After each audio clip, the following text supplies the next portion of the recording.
አንድ ጴንጤ ገጥሞኛል። እስኪ ስለ ወላዲተ አምላክ ብለህ ልደት ጴንጤ ሆን አንድ ሰውን ኦርቶዶክስ ነው ማለት የምንችለው ምን ሲሆን ነው? ምን ሲያሟላ ነው? ሊገባን በሚችል ኦርቶዶክሳዊ ማይንድ ሴት መምህሮቻችን በደንብ ሊሰሩበት ይገባል። ልደተ ቃል ልክ ተመርቆ በአንድ አመቱ ነው ያገባው። እንዴት ነው ይቻላል እንደዛ? በጣም በርካታ ጴንጤ አለ ዲያቆን ሄኖክ ኃይሌ ነው የሚወደው። ኢየሱስ ክርስቶስ አስታራቂ ነው ስንልና ቅዱሳን ያማልዳሉ ስንል ልዩነቱ ምንድነው? ጴንጤውና ተሐድሶ ከሰራብን ነገር አንፃር በነፃነት እንዳንጠቀመው ሆነናል። ይሄን እምነትን ኦርቶዶክስ መሆንን ተጠራጥረው ስለ ማርያም አንድ መዝሙር ስራልን የሚሉ ኮሜንቶችን አይቼ ነበር። ተአምረ ማርያም ከመነበቡ በፊት ለምሳሌ ኢየሱስ ክርስቶስ ተኡመ ስም ለዘይጼውኦ ኢየሱስ ክርስቶስ ህብስተ ሕይወት ለዘይበልዖ። ፕሮቴስታንቶች በስላሴ ያምናሉ ማለት እንችላለን። ኢየሱስ የሚለው ትምህርት የጴንጤ ብቻ የሚመስለው ብዙ ጴንጤ አለና ልክ ኢየሱስ ስትይ ወደኛ ሊመጣ ነው የሚል ፕሮፓጋንዳ ይሰራብሻል። የኦርቶዶክስ ነገረ ድህነት ከሌላው በምን ይለያል? ቤተክርስቲያን ውስጥ ኢየሱስ ካለ አንድ ሰው በጥርጣሬ አይን እንዲታይ፣ ኢየሱስ ካለ አንድ ሰው የምንፍቅና ስራ እየሰራ እንደሆነ በጣም እነሱ ማይዋጥላቸው ነገር የእመቤታችን ጉዳይ ነው። አንዳንዴ እንደውም መውለዷን ሁላ የሚጠራጠሩ ይመስለኛል። አውደ ምሕረት ላይ መሰበክ ያለባቸው አንዳንድ ጠንካራ ትምህርቶች ለህዝብ ጥንቃቄ ሲባል አይሰበኩም። ልደተ ቃል ጌታ ሊቀበል ነው የሚል ትንቢት ሰምቻለሁና ማለት የትኛውን ጌታ ነው? ፓስተር ጸልይልኝ ብሎ እግሩን የሚደፋ ጴንጤ እኮ ነው ድንግል ማርያምን የሚንቀው። ይሄ ነገር ካለመማር ችግር ነው? የኛ ካለመማር ችግር ነው ወይ መምህራኖቻችን ሳያስተምሩ ቀርተው ነው?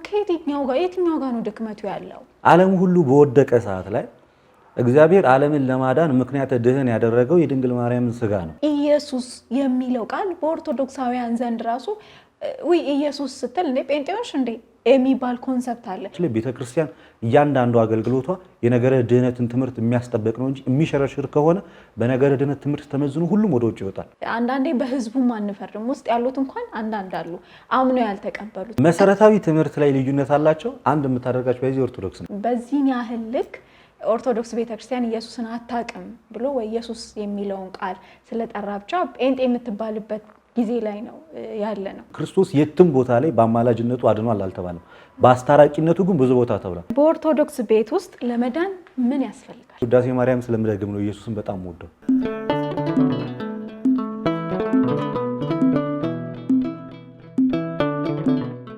ሰላም ጤና ይስጥልን ውድ የኢቲአርት ሚዲያ ቤተሰቦቻችን እንደምን ከረማችሁ? እንደምን አላችሁ? እግዚአብሔር ይመስገን እኛ ጋር ሁሉ ሰላም ነው። እንደተለመደው ዛሬም አንድ እንግዳ ይዤላችሁ መጥቻለሁ። እንግዳዬ ማን ነው? በጣም የምንወደው የምናውቀው የምናከብረው ወንድማችን ነው። ማን ነው የሚለውን ከአፍታ ደቂቃ በኋላ ስንመለስ የምንመለከተው ይሆናል። ቆይታችሁን ኢቲአርት ሚዲያ ላይ አድርጉ።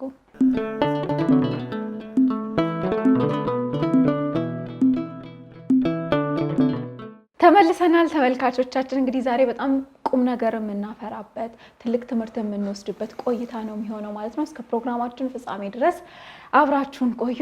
እንኳን ደህና መጣ። እንኳን ደህና ቆያችሁ። እንዴት ነህ? እግዚአብሔር ይመስገን ሁሉ ሰላም። እግዚአብሔር ይመስገን ሰላም ነው። በግድ ተገኘ?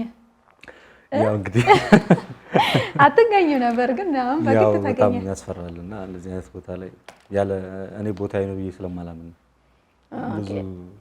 ብዙ ነገር መስራት አለብኝና እዚህ ጋር ስመጣ ግን ሰው የሚያይ ምናልባት ደህና ሰው ልመስለው ይችላል። ለዛ ብዬ ቢሆንም ሰው ሁሉም ሰው ጎደሎ ነው። ከዛ ሰው የምንማረው ደግሞ በጣም ብዙ ነገር ይኖራል። እስኪ እኔ አንተን ከማስተዋወቄ በፊት አንተ ለተመልካቾቼ ራስን አስተዋውቅልኝ። እንግዲህ ያው ብዙዎቻችሁ ቲክቶክ ላይ ልታውቁኝ ትችላላችሁ። በአካልም ያገኙ ሰዎች ይኖራሉ። ልደተ ቃል እባላለሁ። ከወንድሞቼ ጋር በተቻለኝ አቅም ብዙ ለመማር መሞክርና ያለችኝ ትንሽ ነገር ደግሞ ለማስተላለፍ መሞክር ወጣት ወንድማችሁ ነኝ። ልደተ ቃል ማለት ግን ማለት ከምን አንፃር ነው ልደተ ቃል የሚለው ስያሜ የተሰጠ? ጥያቄ ልደተ ቃል የሚለውን አንድ ካህን ናቸው ይሄን ስም ያወጡልኝ እና ስሙን ሲያወጡት ከምን አንፃር ነው? ከተወለድኩበት ቀንና ክርስትና ከተነሳሁበት ቀን አንፃር ነው ይሄ ስም ይወጣልኝ። እና ክርስትና የተነሳውበት ቀን በአንድ ስለነበረ እስከዛ ድረስ አልወጣልኝም ነበር። እና ልደተ ቃል የሚለው አንደኛ ክርስትና ስሜም ነው። እስከ 4ኛ ክፍል ደግሞ የትምህርት ቤት መማሪያም ስሜ ነበረ። ከዛ ተቀየሩብኝ። እኔ ደግሞ የምጠቀመው አሁንም በልደተ ቃል ነው እንጂ ትክክለኛ ስሜ ልደተ ቃል አይደለም። ትክክለኛ ስሜ የትምህርት ቤት ስሜ ሌላ ነው። ማን ነው? አልናገርም። በኋላ ላይ ለምን ብዙ የሚያሸልም ጥያቄ ኧረ ይኖራል። ግን የሚገርም ነገር ሰው ሁሉ የሚያውቀው በልደታ ቃል ነው የሚያውቀኝና አሁን ከዚህ በኋላም በልደታ ቃል እንዲያውቁኝ ነው የምፈልገው። እንደርስበታለን። ልደታ ቃል ማለት ልደት አንድም የቃል መጀመሪያ ቃል ነበር፣ ቃልም በእግዚአብሔር ዘንድ ነበር ካለ በኋላ ቃልም ስጋ ሆነ የአምላክ ሰው መሆን የሚያሳይ ወይም ደግሞ ተዋህዶን የሚገልጽ ስም ነው።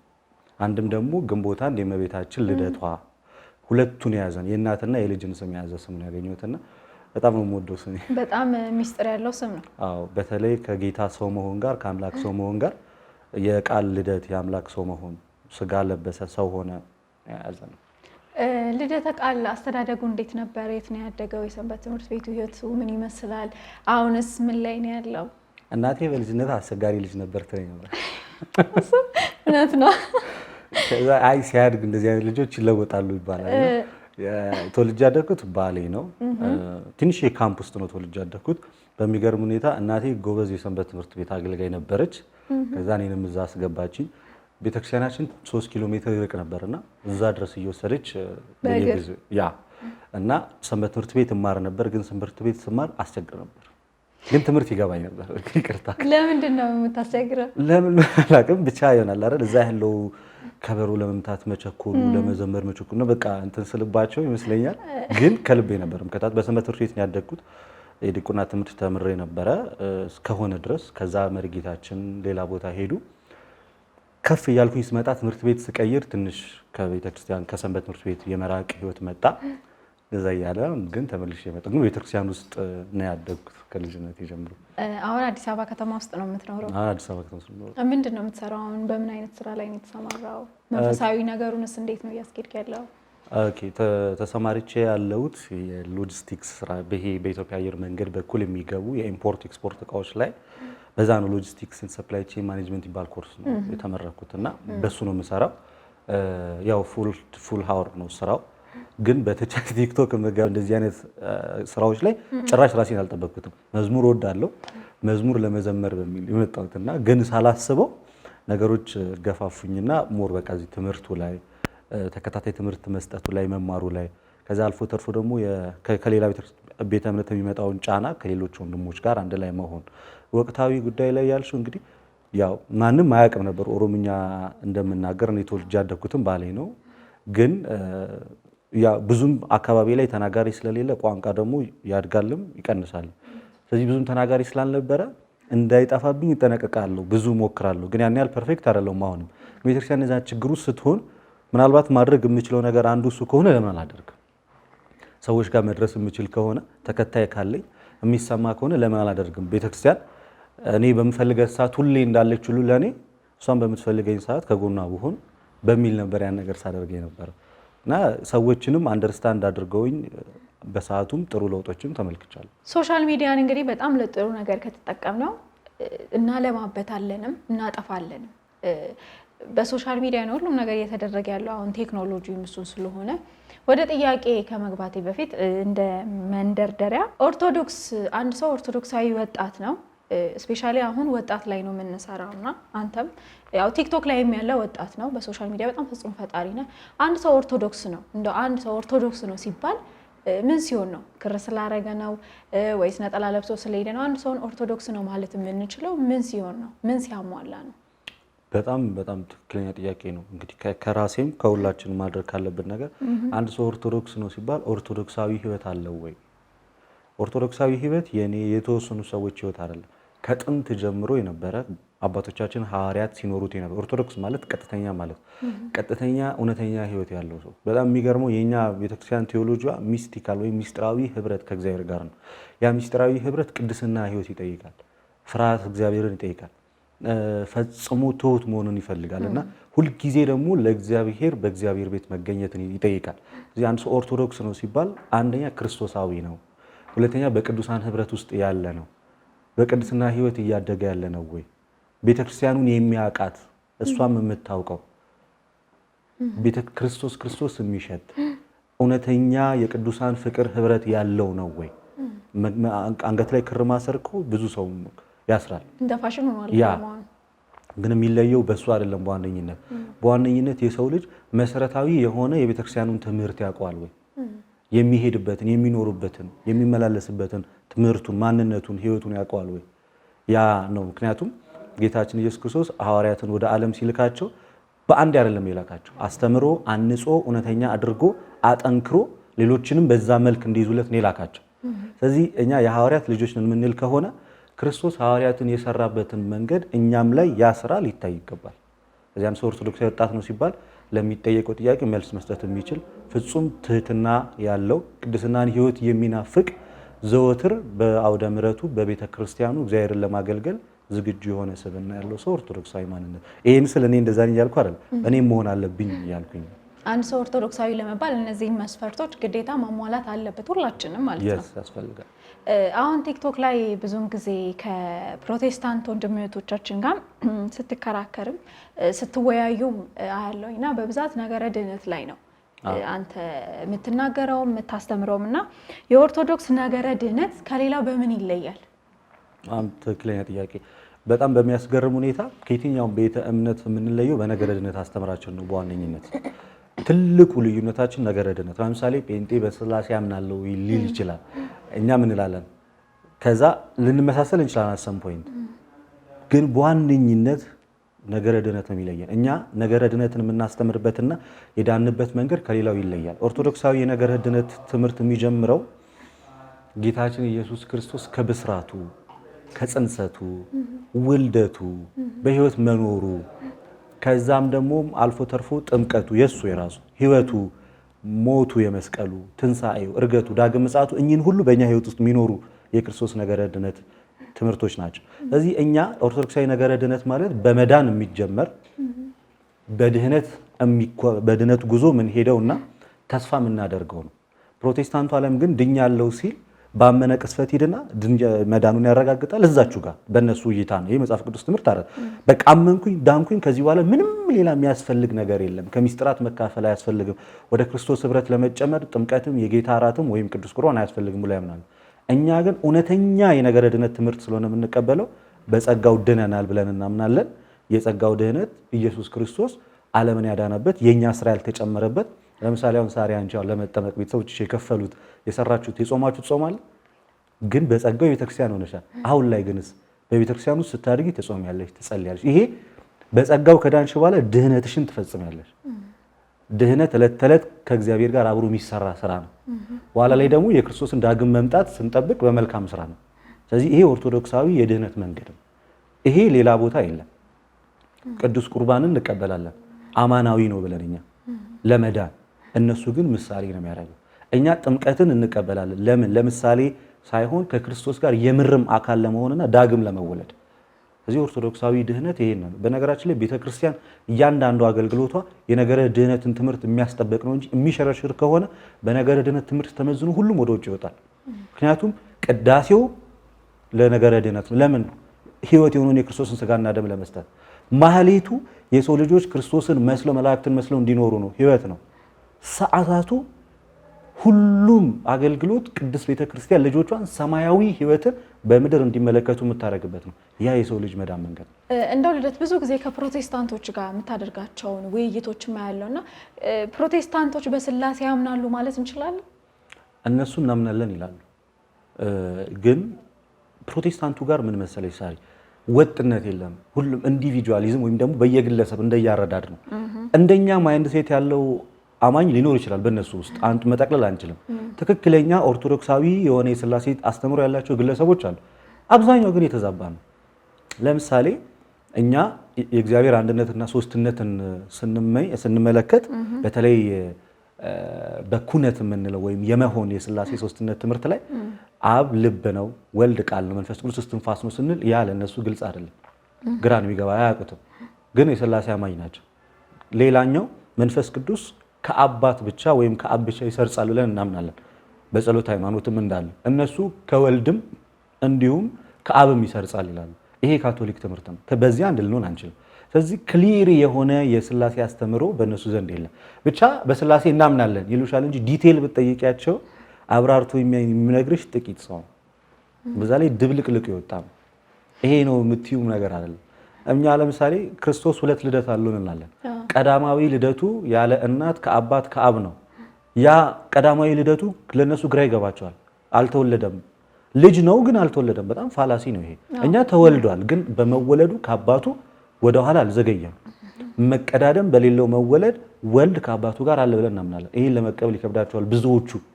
አሁን ግን ትንሽ ለውጥ አለ።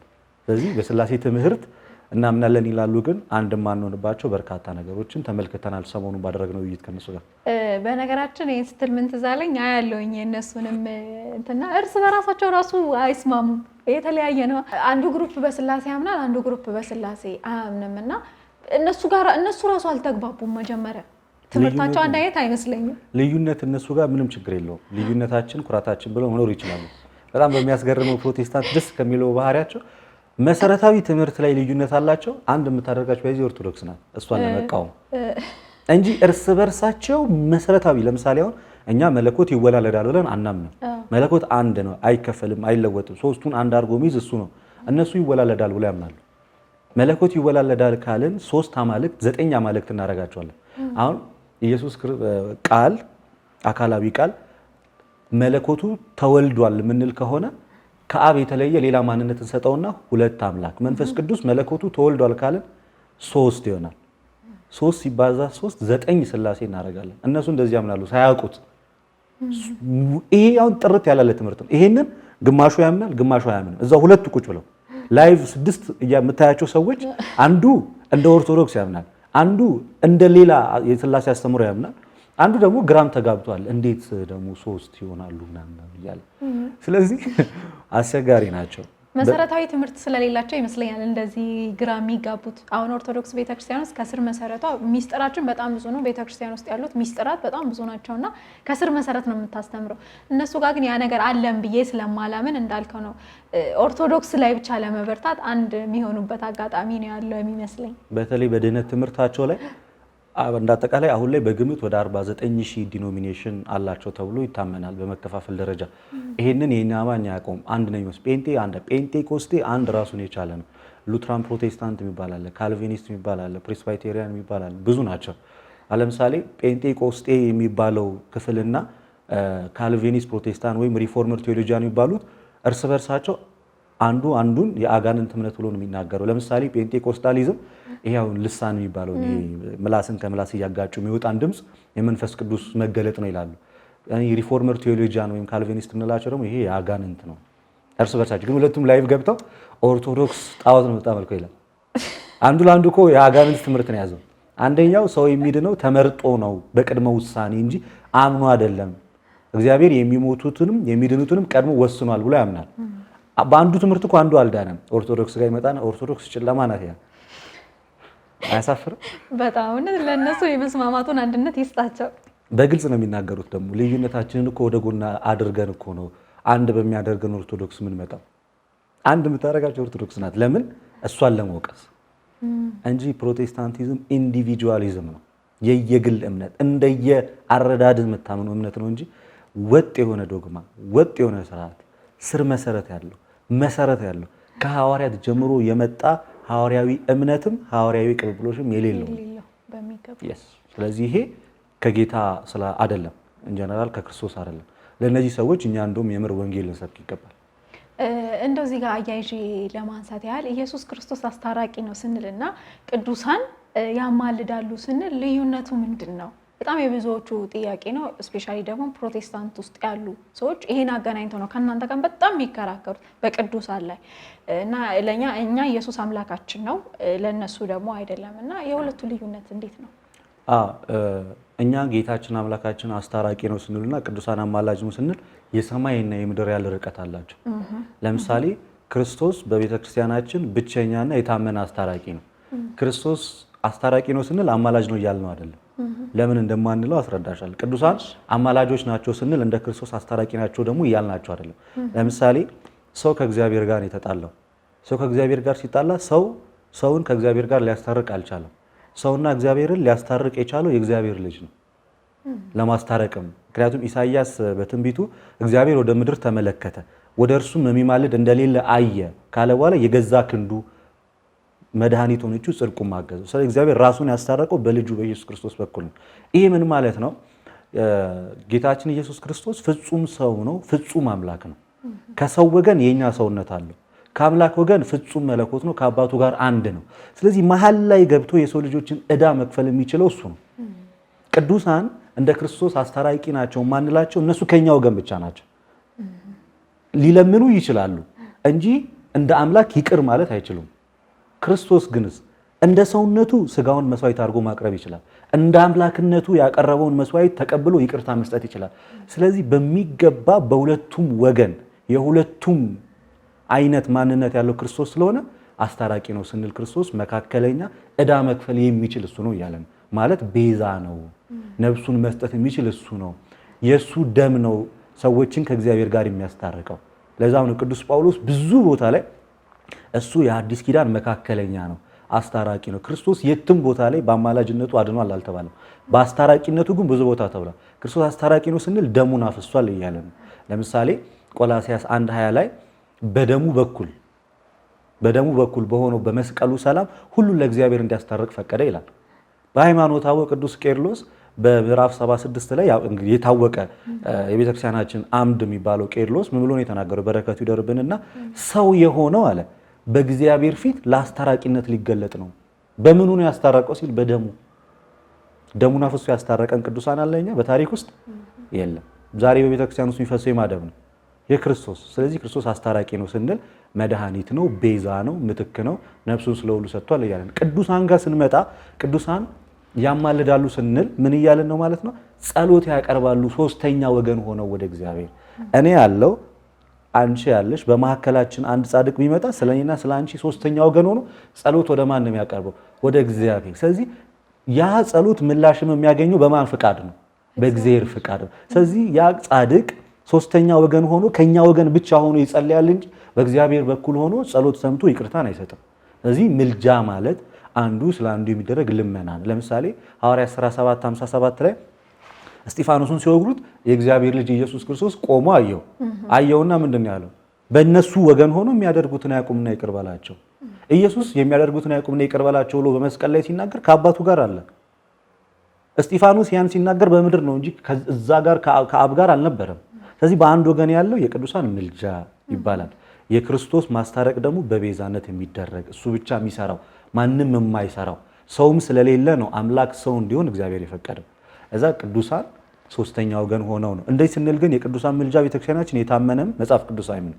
ለምሳሌ ለይቶ ሲያስቀምጠው ቅዱስ ጳውሎስ አንደኛ ጢሞቴዎስ ምዕራፍ 2 ከቁጥር 1 ላይ ሲናገር ምን ብሎ ተናገረ? አስቀድሜ እንዳልኳችሁ ለሕዝቡም ለመንግስትም ለሁሉም ለሰው ልጆችም ምልጃን ጸሎትን እንድታቀርቡ አዛለሁ። ይህም አለ ስለ ሰው ልጆች መዳን በእግዚአብሔር ፊት የተወደደ ነው። የማን የሰዎች ጸሎት የቅዱሳን ምልጃ የሰውን መዳን በሚፈልግ በእግዚአብሔር ዘንድ አስደሳች ነገር ነው ይላል። ስለዚህ ይህን ከተናገረ በኋላ ጳውሎስ ምልጃን አቅርቡ፣ ሁሉም ምልጃን ያቅርብ፣ ጸሎት ያቅርብ፣ አማልዱ ካለ በኋላ ዝቅ ብሎ አንድ እግዚአብሔር አለ አለ። በሰውና በእግዚአብሔር መካከል ደግሞ መካከለኛው አንድ አለ አለና እርሱም ሰው የሆነው ኢየሱስ ክርስቶስ ነው ካለ በኋላ ራሱን ለሁሉ ቤዛ ሰጠ። ይህም በገዛ ዘመኑ ምስክርነት። ራሱን ቤዛ የሰጠ ጻድቅ የለም። ክርስቶስ ብቻ ነው ራሱን ቤዛ አድርጎ የሰጠ። እዚህ የክርስቶስ ቤዛነት ሰውና እግዚአብሔርን የማስታረቅ ሮሜ ምዕራፍ 5 ቁጥር 10 ላይ ጠላቶቹ ሳለን ከእግዚአብሔር ጋር በልጁ ሞት ታረቅን። በማሞት ነው የታረቅነው፣ በድንግል ማርያም ልጅ በኢየሱስ ክርስቶስ ሞት ነው እንጂ ወይ በጳውሎስ ሞት አይደለም፣ ወይ በጴጥሮስ ሞት አይደለም። ስለዚህ የክርስቶስ ማስታረቅ የሞት የቤዛነት የካሳ ነው። የቅዱሳን ግን ማርልኝ ይቅር በልልኝ የሚደረግ ወደ እግዚአብሔር የሚጮህ ጩኸት እግዚአብሔርም ወዶ ፈቅዶ የሚመልሰው ምላሽ ነው። እንዳው በጣም ጥሩ መልስ ነው ማለት በትንሽ ደቂቃ ግልጽ የሆነ መልስ ነው የሰጠኝና እዚሁ ላይ እንዳው በምታወሩበት በምትመካከሩበት ሰዓት በጣም እነሱ ማይዋጥላቸው ነገር የእመቤታችን ጉዳይ ነው። አንዳንዴ እንደውም መውለዷን ሁላ የሚጠራጠሩ ይመስለኛል ካላቸው ጥላቻ የተነሳና ያ ነገር ለምንድን ነው ማለት እመቤታችንን እስከ መጥላት እስከ መጥላት የሚያደርሳቸው ነገር ምንድን ነው? ምናልባት ለዚህ በረከታችን አባ ጊዮርጊስ ዘጋስጫ ጥሩ መልስ ነበራቸው ብሎ የተናገሩት ከፍጥረት ሰይጣን አንቺን ይጠላል፣ በአንቺ ታመመ፣ በልጅሽ ሞት ድል ተነሳ። በአንቺ ታመመ ማለት ነው ዓለም ሁሉ በወደቀ ሰዓት ላይ እግዚአብሔር ዓለምን ለማዳን ምክንያት ድህን ያደረገው የድንግል ማርያምን ስጋ ነው። እዚህ ሰይጣን አሸነፍኳቸው፣ ጣልኳቸው፣ ሞተዋል ሲል ህይወት የዘራ ነው ከድንግል ማርያም ከተወለደ በኋላ ነው ክርስቶስ። ስለዚህ ለሰይጣን ድንግል ማርያም ህመሙ ናት፣ እሷን ባሰበ ቁጥር ከሷ የተወለደው ራሱን እንደቀጠቀጠው ምንድነው የሚለው ኦሪት ዘፍጥረት ምዕራፍ 3 ቁጥር 12 ጀምሮ በአንተና በሴቲቱ መካከል ጠላትነትን አደርጋለሁ። ስለዚህ ይጠላታል ሴቲቱን። አንተም ካገኘ ሸሆናዋን ልክ ዛሬ እንደሚሰድባት ማለት ከእርሷ የሚወለደው ደግሞ አናትን ይቀጠቅጠዋል። ስለዚህ አናቱን ስለሚቀጠቅጠው ከእሷ የሚወለደው እሷ ጠላቱ ናት። ምንም ስለ ድንግል ማርያም በጎ ነገር ቢጻፍ ሊናገሩት አይችልም። ለምሳሌ ትውልድ ሁሉ ብፅዕት ይሉኛል የሚለውን ስብከት በጴንጤዎች አሁን አንድ ቀን የሰማሁት ከሆነ ፓስተር ለዘመናት የማይጠቀስ ጥቅስ ግን የሐዲስ ኪዳን መግቢያ ላይ ያለ ጥቅስ አይጠቅሱትም። የለም ጥቅስ ለሷ የሚናገረው ነገር የለም ሁላ ይላሉ። ይሄ በዚህ የመጣ ነው። ነገር ግን የእመቤታችን አማላጅነት ከጥንትም ጀምሮ የታመነ ነው። መጽሐፍ ቅዱሳዊ ማስረጃ ያለው ነው። ለምሳሌ እመቤታችን እንደ ሰው ልጆች ሰው ናት፣ ግን ጸጋን የተመላች ናት። እንደኛ የሰው ማንነት አላት፣ በቅድስና የኖረች እናት ናት። ምክንያቱም ሁሉን ነገር በልቧ ትጠብቋለች ብሎ የተነገረላት ናት። ስለዚህ ምልጃ ለእመቤታችን ትንሹ ነገር ነው። ጳውሎስ እኮ እኛም እንድናቀርብ ነግሮናል አይደለም? እሷ አንዳችሁ ለአንዳችሁ ጸልዩ ተብለናል። ስለዚህ እመቤታችን አማላጅ ናት ስንል የሆነ ትልቅ ነገር አድርገ ነው አይደለም። ካላት ክብር ለኛ ስትል የምታደርገው ነገር ነው። ምክንያቱም መጽሐፍ ቅዱስ ላይ ጳውሎስ ሁላችሁም ምልጃን ጸሎትን አቅርቡ ካለ ከሰው ወገን አንዷ ማናት? እመቤታችን። ስለዚህ እመቤታችን ምልጃ ማታቀርብበት እሷን ያ ክፍል የሚለይበት ምንም ምክንያት የለም። ለምሳሌ እመቤታችን ቅድስት እንደሆነች ማንም ጴንጤ ያምናል። ቅድስት ናት ይላሉ ለአፋቸው የተናነቃቸው የግድ ነው መጽሐፉ ስለሚላቸው ግድ ያው ከራስ ጋር ታግለውም ብፅዕት ናት ቅድስት ናት በግድ ይሉታል። ቅድስት ከሆነች ጳውሎስ ደግሞ በሁለተኛ ቆሮንቶስ ምዕራፍ 9 ቁጥር 14 ላይ ቅዱሳን ስለእናንተ ሲያማልዱ ዘውትር ይናፍቋቸዋል ብሎ ተናግሯል። ከዛ ውስጥ አንዷ እሷ ናት ማለት። እቺን ጥቅስ ለምን አይቀበላትም ታዲያ? ይፈራታል ይመስለኛል ጥቅሷንና ቀላል በነገራችን አውቀው አለመረዳትም ሊሆን ይችላል እንጂ በሰውኛ እንኳን ስናይ በሁለት ወንድማማቾች መካከል ጥብ ቢፈጠር መጀመሪያ አስታራቂ እናት ናት። ትክክል። ለምንድን ነው ታዲያ እሷ ከልጇ እኛን ማስታረቅ የማትችልበት ምክንያት? እነሱ ይሄን አንተ ያው ከምትወያየውም ከምኑም አንጻር ከምትነጋገሩትም አንጻር ለምንድን ነው ይሄን ያህል እሷን በዚህ ልክ አውርዶ መናገር ያስፈለጋቸው? ፓስተር ጸልይልኝ ብሎ እግሩ ስር የሚደፋ ጴንጤ እኮ ነው ድንግል ማርያምን የሚንቀው። በጣም ነው የሚያስገርመው። ባይዚያ ሎጂካልም አይደለም። እመቤታችን ንጽሕተ ንጹሐን ቅድስተ ቅዱሳን ሰው ልጆች ሊኖራቸው የማይችሉትን ጸጋ አላት። አምላክን መውለድ በጣም በቂም ከበቂም በላይ። ማንም ሰው አምላክን አልወለደም ከሷ ውጪ። እሷ ይሄ ነገር ሆኖላታል። ስለዚህ ኢየሱስን የሚወድ ሰው ማርያምን ከጠላ ችግሩ ከማርያም አይደለም ከኢየሱስ ነው። እኔ በነገራችን ላይ ውዳሴ ማርያም ስለምደግም ነው ኢየሱስን በጣም ወደው። ይሄ ነው እሷ ማለት ይሄ ናትና ከድንግል የቀረ ከክርስቶስ ቀርቷል። ስለዚህ ድንግል ማርያም ላይ የሆነ የሌለ ጥላቻ ውስጥ ከፈጠረብህ በእርግጠኝነት ከመጽሐፍ ቅዱስም ጋር አልተስማማህም፣ በተለይ ከክርስቶስ ጋር አልተዋወቅም ማለት ነው። እናትን ጠልቶ ልጅ መውደድ የለም። ፓስተር ሶፍት እያስበላው አምኖ የሚበላ ሰው ድንግል ማርያም ትጸልይልኝ ብለህ የማትጠይቅበት ምንድነው ምክንያት? ይሄ የምርም ባጋንንት መታሰር ካልሆነ በስተቀር ድንግል ማርያም እንዴ ለምነናት እኮ ነው የምትጸልይልን። እንደውም አግኝተን ነው እንዴ እሷን ልመና የእናት ክርስቶስ እናት ለወላጆቻችሁ እንድንታዘዝ አዞናል። ትእዛዙን የሚጠብቅ ጌታ ነው፣ ይታዘዛታል። ስለዚህ እሱ መምህር ነው፣ እውነተኛ መምህር እያደረገ የሚያሳይ። ስለዚህ ለእናቱ ከታዘዘ ለእናቱ ታዘዘ እኮ ማለት እናቱ የምትለው ነገር ይሰማል። ምክንያቱም ትሁት ነው ክርስቶስ በህይወቱ ቸርም ነው፣ ደግ ነው። እናቱን የማይሰማ ጌታ የለንም። እናቱን ግን ይሰማል። በእናቱ በኩል ስንመጣበት እንዴት ነው ይቅር የማይለን? ያለ ምንም ቅድመ ሁኔታ የድንግል ማርያም ምልጃ ይቅርታ ያሰጣል። ግን እንደዚህ ስንል አንዳንድ ሰዎች ከክርስቶስ የማዳን ስራ ጋር የቀላቀልን ይመስላቸዋል። ኖ እመቤታችን ድንግል ማርያም በምልጃዋ ወደ ክርስቶስ ታቀርበናለች፣ ልጇ ደግሞ በደሙ ያድነናል። ተመልካቾቻችን ከልደተ ቃል ጋር እንግዲህ በጣም ደስ የሚል ቆይታ እያደረግን ነው። እኔም እናንተም በጣም ብዙ የተማርንበት እንደሆነ የተማራችሁበት እንደሆነ ተስፋ አድርጋለሁ ማለት ነው። አሁንም ጥያቄያችን ቆይታችን አላለቀም። ከአፍታ ደቂቃ በኋላ ስንመለስ ደግሞ ሌሎች ጉዳዮችን እናነሳለን ማለት ነው። አሁንም ቆይታችሁን ኢቲአርት ሚዲያ ላይ አድርጉ።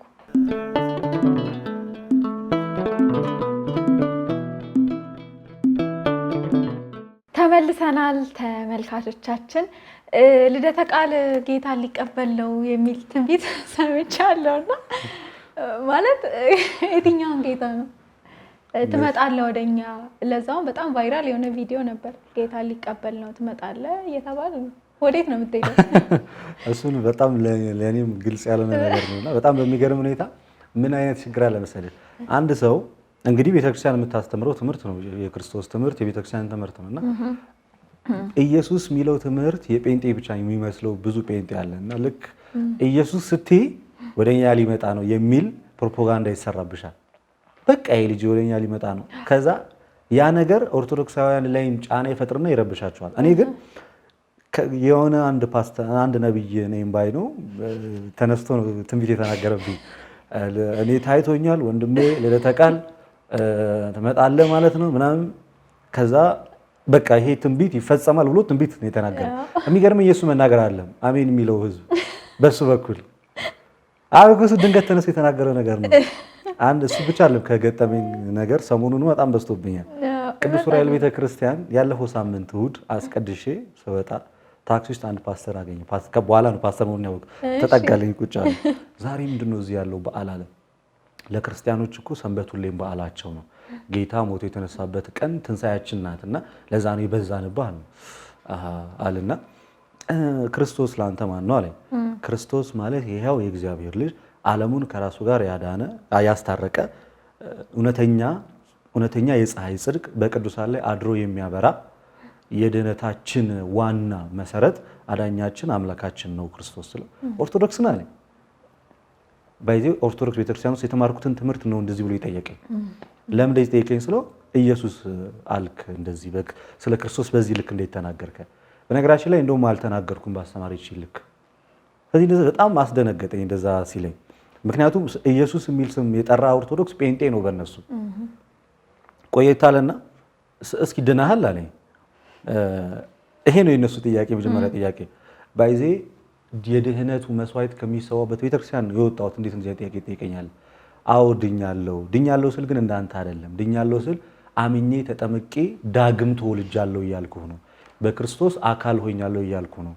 ስለዚህ ይሄ የቤተክርስቲያን ትምህርት ነው። ለዛ እኮ ነው ቤተክርስቲያን ዕለት ተዕለት መስዋዕት እየሰዋች ልጆቿን ስጋው ደሙ የምታቀብላቸው፣ እያጠመቀች የክርስቶስ ሙሽራ የምታደርጋቸው ቤተክርስቲያን ናት። እንደዚህ የምታደርግን ቤተክርስቲያን ከዛ ነው የወጣሁትና ድናሃል ወይ ብለህ ብትጠይቀኝ ይሄ ለአንተ የአባይ ልጅ አይነት ጥያቄ ነው የሚሆንብህ አልኩት። ከዛ ግን ካስገረመኝ ነገር አንተ ክርስቶስ ገብቶሃል ሞልቼ ባል መንፈስ ቅዱስ በልሳን ትናገራለህ አለኝ ሲወርድ። ድፍረታቸው ተመልከት እንግዲህ። በጣም ማለት እውነት ይሄ ያስቃል። ምን ልሳን ትናገራለህ ምናምን አን ሻራባራ ምናምን ስል ማለት ነው።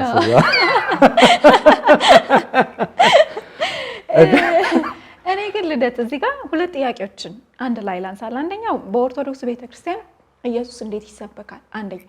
ሁለተኛው ይሄ ኢየሱስ የሚለው ቃል በኦርቶዶክሳውያን ዘንድ ራሱ ወይ ኢየሱስ ስትል እንደ ጴንጤዎች እንደ የሚባል ኮንሰፕት አለ። ሙሉ ለሙሉ ኢየሱስ የሚለውን ቃል ለነሱ ሰጥተናቸዋል። ግን ኢየሱስን መጀመሪያ የተናገረው ማን ነው? ሊቀ መላኩ ቅዱስ ገብርኤል ነው።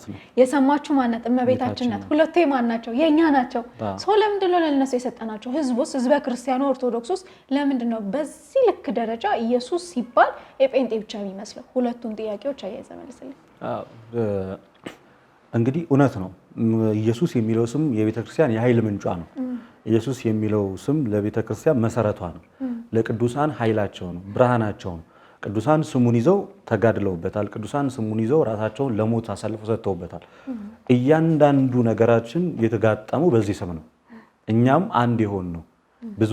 ብዙዎች እንሆን አለ ከጌታ ከኢየሱስ ክርስቶስ አንጻር አንድ እንሆናለን አለ ቅዱስ ጳውሎስ። እኛን አንድ ያደረገ ስም ነው። ያዳነን ስም ነው። መድኃኒት የሆነ ስም ነው። ግን ምን አይነት ችግር ተፈጥሯል?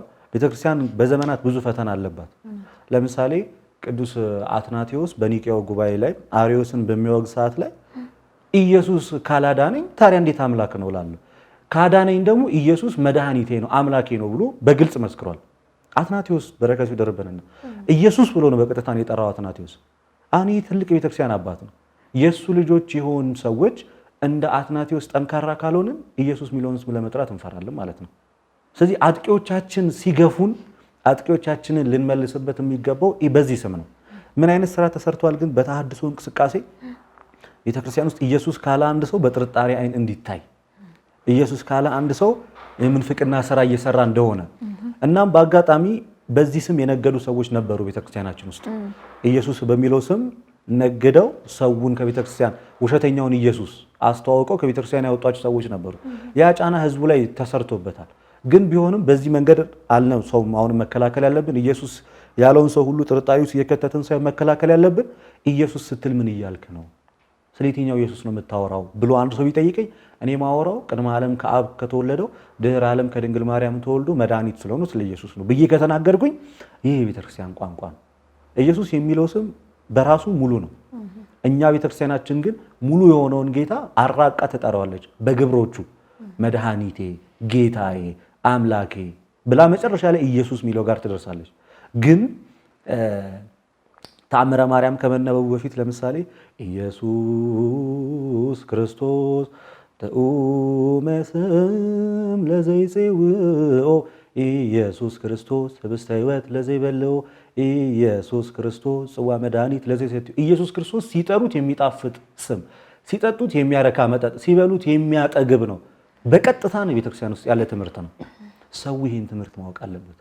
ይህን ትምህርት ሲያውቅ ኢየሱስ የሚለውን ስም ሲሰማ እያወቀው ይመጣል። ጫና የሚፈጥርበትን ሰውም ይከላከላል ማለት ነው። ልክ የቤተክርስቲያን ትምህርት እንደሆነ ማወቅ አለበት። ነገር ግን ጴንጤውና ተሐድሶ ከሰራብን ነገር አንፃር በነፃነት እንዳንጠቀመው ሆነናል። ይህን ነገር አለመጠቀማችን ግን ማለት እዚህ ጋር ለማስቀመጥ ያክል ነውና የመምህራኖቻችንም ጥፋት አለበት ብለህ አታስብም? ምክንያቱም አሁን አንድ ጋዜጠኛ ነበረችና የፕሮቴስታንት አካል ነች። የሆነ አገልጋይም ነኝ የኛ አገልጋይ ነበር ልጁ ኦልሞስት አሁን ተሐድሶ ሆኗልና የሆነ ኢንተርቪው አድርጎ ስሰማ ኢየሱስ ብዬ ስዘምር ስናገር እንዴት ስለ ኢየሱስ ታወራለህ ብለው ነው ያስወጡኝ አለ። እሷ ደግሞ ኢትዮጵያ ኦርቶዶክስ ተዋሕዶ ውስጥ ኢየሱስ የሚል ቤተክርስቲያን ካለ እኔ እጄ ሳለማለሁ አለች። የሚገርመው ነገር እኔ እንኳን ተወልጄ ያደኩበት አካባቢ ኢየሱስ አለ፣ ኢየሱስ 41 አለና ይሄ ነገር ለምንድን ነው በጣም ኢየሱስ ኦርቶዶክስ ኢየሱስን አትሰብክም ብሎ ደምድመዋል። ኢየሱስን አታውቀውም፣ ከኢየሱስ ይልቅ እንደውም ሌሎቹን ነው የምታመልከው ወደሚለው ሀሳብ መጥተዋልና በቃ በርዘውታል። ህዝቡም ተበርዟል። የኛም ሰው ደግሞ እንዳልኩ ነው ስለ ኢየሱስ ስታነሳ ጴንጤውንክ እንደ ይላል። ይሄ ነገር ካለመማር ችግር ነው፣ የኛ ካለመማር ችግር ነው ወይ መምህራኖቻችን ሳያስተምሩ ቀርተው ነው? ከየትኛው ጋር ነው ድክመቱ ያለው? ሲያው ምናልባት በጥቂት ጊዜ ውስጥ እንዳለ ሰው እንደሌሎቹ ምናልባት በደንብ መናገር ባልችልም እዚህ ዙሪያ ላይ ግን ከጴንጤዎቹ ስንነሳ ጴንጤዎቹ ወይም ደግሞ ጴንጤ ማለት ይከብዳል። ፕሮቴስታንቶቹ ብዙ ጊዜ ስለኛ እምነት እኛን አይደለም የሚጠይቁት፣ እነሱ ናቸው የሚደመድሙት። አንድ ሰው ስለ ራሱ እምነት መናገር ያለበት የእምነቱ ባለቤት ተከታዩ ነው። ስለ ኦርቶዶክስ ግን ጴንጤው የሚያወራው ጠይቆት አይደለም። ገና ለገና ኢየሱስን አያውቅም፣ ጨለምተኛ ነው፣ ጣዖት አምላኪ ነው ብሎ ደምድሞ ነው የሚነሳው። ነገር ግን እንደዛ አይደለንም። ስለዚህ ያም ከዛም የመነጨ ነው። በእኛ ቤተክርስቲያን ግን ያሉት ነገር ምንድነው? ለዘብተኝነቱ ጎርቶናል። ኢየሱስ ስትሉ ጴንጤ ትባላላችሁ። አይ ባክቷችሁ እነዚህ ነገ ዘለው ይመጣሉ እየተባለ እንደ ቀልድ ታለፈ። ይሄ ስም በቃ ሳይነገርበት ወይም ደግሞ ሌላ ጉዳዮቻችንን እያስቀደምን ሌላ መስራት ያለብን ነገሮች እያስቀደምን ቀለል አድርገን እያየ ነው ስሙ እኛ ላይ በረከተ። አትሰብክም የሚለውን ሰብከን እንደማሳየት አውጥተን እንደማስረዳት በደንብ አድርገን እነሱ ስላሉን ሳይሆን የምርም ማድረግ ኖሮብን ሳናደርገው ስለቀረንና እነሱ ስላሉን ነው እንደ ኢየሱስ ምንለው እያለን እየተዳከምን የእውነትም መናገር ባለብን ሰዓት ላይ ሳንናገረው እንደዚህ አይነት ኮንክሉዥን ዛሬ እንድንደርስ ሆነናል። ዛሬ ኢየሱስ ክርስቶስን የምትሰብከው ቤተክርስቲያን እንደማትሰብክ ማንም እየተነሳ በጣም በሚገርም ሁኔታ አዲስ ኪዳንን ጠንቅቆ ማያቅ ሰው በተለይ ያን የተናገረችው ሴት አይደለም አዲስ ኪዳንን 14ቱን የጳውሎስ መልእክት 5ቱን እንኳን በስነ ስርዓት የማታውቅ ሰው ናት እንደዛ የምትናገረው በድፍረት። ይሄ ሲነገር ተነስቶ የሚናገር ሰው አታይም በቤተክርስቲያን ውስጥ። እሷ ስለላይ ሳይሆን የምርን ቋሚ ህይወቷ እንደሆነ ቅዱስ ቤተክርስቲያን ኢየሱስ የሚለውን ነገር ለመናገር በጣም ሰው ይሸሻል። አውደ ምሕረት ላይ መሰበክ ያለባቸው አንዳንድ ጠንካራ ትምህርቶች ለህዝብ ጥንቃቄ ሲባል አይሰበኩም፣ ግን መሰበክ አለባቸው። ለምሳሌ እኔ አሁን ዲያቆን ያረጋል አበጋዝን በጣም የምወደው ስለ ክርስቶስ ምልጃ ሮሜ 8:34 አውደ ምሕረት ላይ ስብከት ሰምተሽ ታውቂያለሽ? እሱን ያስተማረው የት እዚህ ማርያም ኢየሱስ ነው ዮሐንስ ማርያም ቤተክርስቲያን ላይ እንዴት አብራርቶ እንዳስተማረው ግልጽ አድርጎ። አሁን ያረጋል አበጋዝ ጴንጤ ሆኖ አይደለም ይሄን ያስተማረው፣ ኦርቶዶክስ ሆኖ አባቶቻችን ያስተማሩትን ትምህርት ነው መድሎተ ጽድቅን ብናነበው እንዴት ክርስቶስን እንደሚገልጽ ሌሎቹ ለምን ነው እንደዚህ በደንብ የማያስተምሩት? ለህዝቡ ጋር ያለውን ክፍተት ለመሙላት ነገር ክርስቶስን ሰው ሳያውቅ እንዴት ይኖራል በህይወቱ? እውነት ነው ቤተክርስቲያን ስጋው ደግሞ የክርስቶስ ነው። እውነት ነው ቤተክርስቲያን መስቀሉም የክርስቶስ ነው ስታሳለ ኃጢአታችንንም ይቅር ስትለን በክርስቶስ ስም ነው። ቅዱሳንም የሞቱት ለዚህ ስም ነው። ስለዚህ ይሄን ስም ሰው እንዳይደነግጥ ሲሰማው የምርም የሚያድን ስም እንደሆነ ሊገባን በሚችል ኦርቶዶክሳዊ ማይንድ ሴት መምህሮቻችን በደንብ ሊሰሩበት ይገባል። እልህ ከመጋባት ወጣ ብለው ወይም ደግሞ ሌላ የምናስበውን ነገር ትተን ሐዋርያዊ አገልግሎት ነው የቤተክርስቲያን አገልግሎት። ሐዋርያዊ አገልግሎት ደግሞ የሚሰጠው በጌታችን በአምላካችን በመድኃኒታችን በኢየሱስ ክርስቶስ ስም ነው። ድጋውን እኮ ብታዩ ያስደነግጥሻል። የኛ ቤተክርስቲያን ነው ወይ ያስብላል። በጣም ነው የሚገርመው ስለ ክርስቶስ የሚናገረው ነገር። ሃይማኖተ አበው 95% ነገረ ክርስቶስና ነገረ ሥላሴ ነው ትምህርቱ። ይሄ ሁሉ ሞልቶ ተርፎ ኪዳኑ ምኑ ባለበት ሰዓት ላይ አብራርተን ተንትነን የማናስተምርበት ክፍተት አንዳንዴ በጣም ያሳዝነኛል። ደግሞ ደስ የሚለውን እድሉ ተመቻችቶ የፕላትፎርም በደንብ እንድንሰራበት አድርጎናል።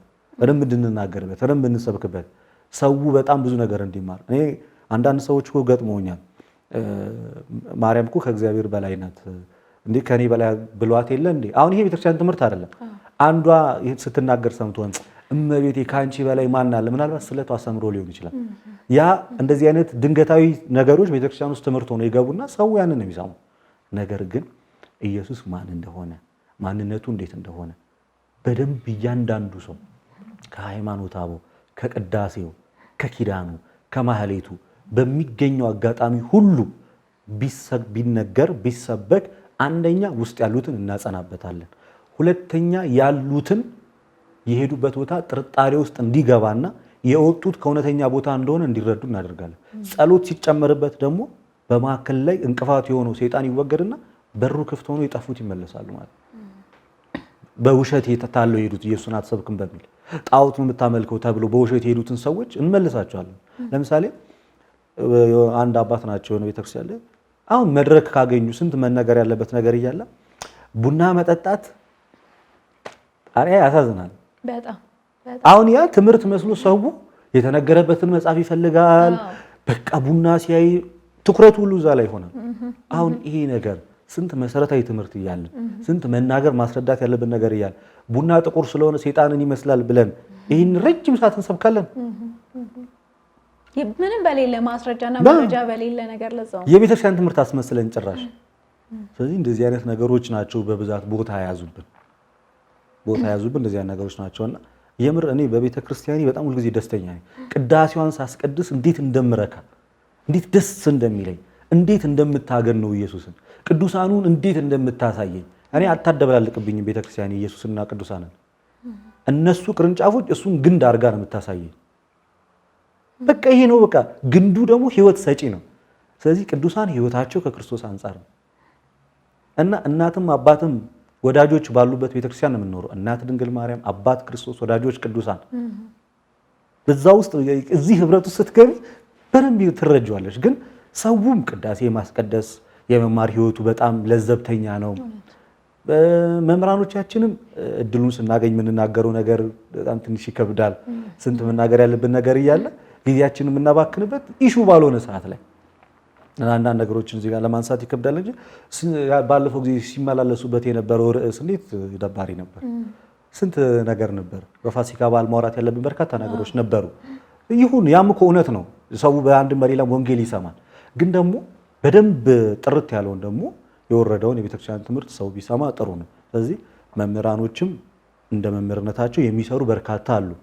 ለምሳሌ በጣም በርካታ ጴንጤ አለ ዲያቆን ሄኖክ ኃይሌን የሚወደው በጣም እኔ እንደውም አንዳንዴ መሆናቸውን ሁላ እስክጠራጠር ድረስ ለምንድን ነው የምትወዱት ብለን ስንሰብካችን ስንጠይቃቸው የሚያስተምርበት መንገድ የሚያስረዳበት መንገድ የተመለሱም ብዙ አሉ። የሚናገርበት መንገድ ከትህትና ጋር የተሞላ በደንብ ግልጽ የሆነ ትምህርት ነው የሚያስተምረው። ሌሎቹን እንደዛ ያስተምሩም እያልኩኝ ሳይሆን መሰማት ያለበትን ነገር ስለሚያስተጋባ ዘወትር የሱን ስብከት እንሰማለን። በጣም ደስ ይላል፣ ጥሩ ነው። የኛም ቤት የሆኑ ወጣቶችም ደግሞ ይሰሙታል። ስለዚህ እንደዚህ አይነት መምህራኖችን ቁጥራቸው 1000 ቢሆንልን አሜን ያርግልን። ትልቅ የቤት ስራ ነው በነገራችን እነሱም ላይ እኛም ላይ ወጣቱ አሁን ቤተክርስቲያን ወጣት ያስፈልጋታል ከመቼውም ጊዜ በላይ ወጣት ያስፈልጋታል ግን ደግሞ ወጣቱና ብቻ ሳይሆን በትምህርት ደግሞ ስታንጸው በጣም ጠንካራ ቤተክርስቲያንን የሚጠብቅ በምንም የማይንገዳገድ ወጣት ማፍራት እንችላለን ማለት ነው ብዙ ጊዜ ቲክቶክ ላይ ወደ ቲክቶክ ስንገባ መዝሙር ትሰራለህ ስለ ኢየሱስ የተዘመሩ መዝሙሮችን ትሰራለህና ጴንጤውንክ ታድሶንክ እንኳን አንተን አይደለም ስንቱን ሸኝተናል ጭራሽ እስኪ ስለ እምነትን ኦርቶዶክስ መሆንን ተጠራጥረው ስለ ማርያም አንድ መዝሙር ስራልን የሚሉ ኮሜንቶችን አይቼ ነበር ይሄን ነገር ከምን ትረዳዋለህ ከዛ በኋላ አንተ ይዘዋል እንደዚህ በመባል አይ ሁለት ስሜት ነው የተሰማኝ አንደኛ እንዳልሄድባቸው ስለፈለጉ በበጎ መልክ የተመለከቱት ሁለተኛ ደግሞ ከተሰራብን ሴራ አንፃር እንደዚህ አይነት ስሜት የተሰማቸው ሰዎች ወይ ደግሞ እንደዚህ እያለ ሸውዶ ሌላ የወሰደባቸው ሊኖር ይችላል ሌላኛውና ግን በጣም የሚያሳፍረው ነገር ሰዎችን በአንዴ እንደዚህ መግፋቱ ግን ጥሩ አይደለም አሁን እነሱን ያን ጀጅ አላደርጋቸውም አንደኛው ኮሜንት እንደውም ባክ ዳርዳር አትሉ ተጣ ኮን ወጣ ያስገባኝ ይመስል የሆነ እነሱ ቤት እንግዲነት መጥቼ የሚያስወጣ ተጣ ኮን በተደማ ያባረራል አንዳንዴ እነዛ ሰዎች በእርግጥ በኦርቶዶክስ መለያ ለጴንጤ የሚጫወቱ ታድሶች ይሆናሉ እንደዚህ ኮሜንት የሚጽፉት ውስጥ ገብቼ ለማየት ሞክራለሁ ግን አንዱን ውስጥ ገብቼ ካየሁትና ኦርቶዶክስ መሆኑን አረጋግጬ የተሰማኝ ልጅ ነበር ኢየሱስ ኢየሱስ ኢየሱስ አልክ ወንድሜ አልገባኝም የሰሞኑ አካሄደ አለኝና ለዛ ልጅ እንደው መልስ ሰጥቼው መልሼ ደግሞ አጠፋሁት አው ሰሞነኛ አይደለም በእርግጥ ኢየሱስ በእኛ ቤተክርስቲያን ትላንትም ዛሬም ሁሌም ሕያው ነው በቤተክርስቲያን ውስጥ ኢየሱስ ግን ለጌታችን ለኢየሱስ ክርስቶስ የተዘመሩ በርካታ መዝሙሮች አሉ እነዚህ ነገር የተጠቀምኩት እኔ ሰሞኑን በነገረ ክርስቶስ ላይ ብዙ ትምህርት አድርጌ ሰጥቼ ነበር በነገረ ክርስቶስ ውይይት አድርጌ ነበር አንድ ሜሎስ ከሚባል ተሐድሶ ጋር በክርስቶስ ሊቀ ክህነት ዙሪያ ላይ በጣም በሚያስገርም ሁኔታ ውይይቱ ላይ ይዣቸው የመጣሁት ሁሉም የቤተክርስቲያን ትምህርቶች ናቸው ከሃይማኖት አበው ከቤተክርስቲያን አንድምታ የውጭ አባቶችን ጥቅስ እንኳን አላመጣውም እዚሁ ሀገር ውስጥ የተተረጎሙትን ነው ያን ለምን ያደረኩት ቤተክርስቲያን ኢየሱስን ምን ያህል እንደምትሰብከው ከመጻፍቶቻችን እንዲያውቁ ነው እኔ እሱን ላሳምነው አልነበረም አመጣጤ ኦዲየንሱን ለመያዝ ነበርና በጣም ብዙ ሰው በውስጥ ሲያወራኝ የነበረው ገርሞት ይሄ ቤተክርስቲያን ትምህርት ነው አንድ ዲያቆን ነው መጥቶ ያናገረኝ ምን አለኝ ኢየሱስ ራሱን በአባቱ ፊት አሳርጓል ማለት ምን ማለት ነው ሲለኝ ዲያቆንና አዎ ውዳሴ ማርያም እሁድ ላይ ዛይረ ገርሶ ጣነ ህሩየ ራሱን የተወደደ ጣን አድርጎ በአባቱ ፊት አሳረገ ይላል እንዴ ውዳሴ ማርያም እሁድ እና ደኑ ድቁና የተቀበልከው ይሄን ሳታቅ ዘሎት ከሆነ የቤተክርስቲያን ትምህርት እኮ ነው እና ይሄ እንዲታወቅ ይሄን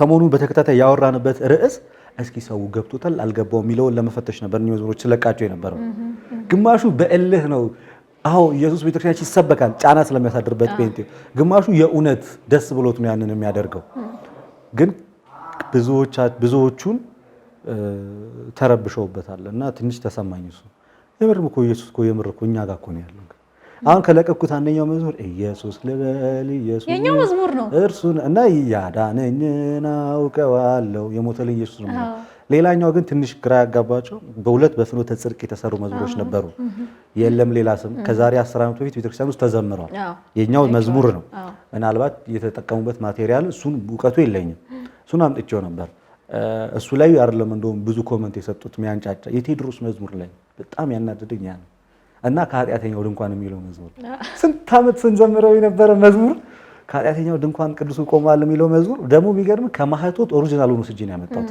ኢቭን ሌላ ቦታ የዘመሩትን አይደለም ከማህቶት ከዛሬ ስንት ዓመት የተለቀቀው በሱ ነበር የሰራው ብዙ ታይቷል እኮ እንደውም እሱ መዝሙር አዎ በጣም ብዙ ሰው ልብ ውስጥ ገብቷል በጣም ብዙ ሰው ወዶታል ግን ይሄ መዝሙር ቃናው እንዴት ነው አለችኝ አንድ እህት ስለዚህ አያል ኢየሱስ ማለት ሲጀምር ቶሎ ታርጋ ለመስጠት ብዙ ሰው ይቸኩላል ቶሎ ታርጋ ለመስጠትና ጌታን ተቀበለ እንደውም ፕሮቴስታንቶች ዲዩቲ ያደረጉት ልደታ ያያዝ ተመችቶናል በቅርቡ መምጣት አይቀር ይሄ እነሱ ፕሮፓጋንዳ ነው ሊመጣ ነው ምናምን እስኪ ስለ ማርያም ዘምርልኝ አለ ተጠራጥረው ማረጋገጫ እኮ አይደለም ይሄ እኔ ስለ ማርያም ስለዘመርኩኝ አይደለም እኮ ቀይር ያለው አልቀየር ማርያም ማርያም እያልኩ እኮ ላሳስት እችላለሁ አንድ ጴንጤ ገጥሞኛል እስኪ ስለ ወላዲት አምላክ ብለህ ልደት ጴንጤ ሆን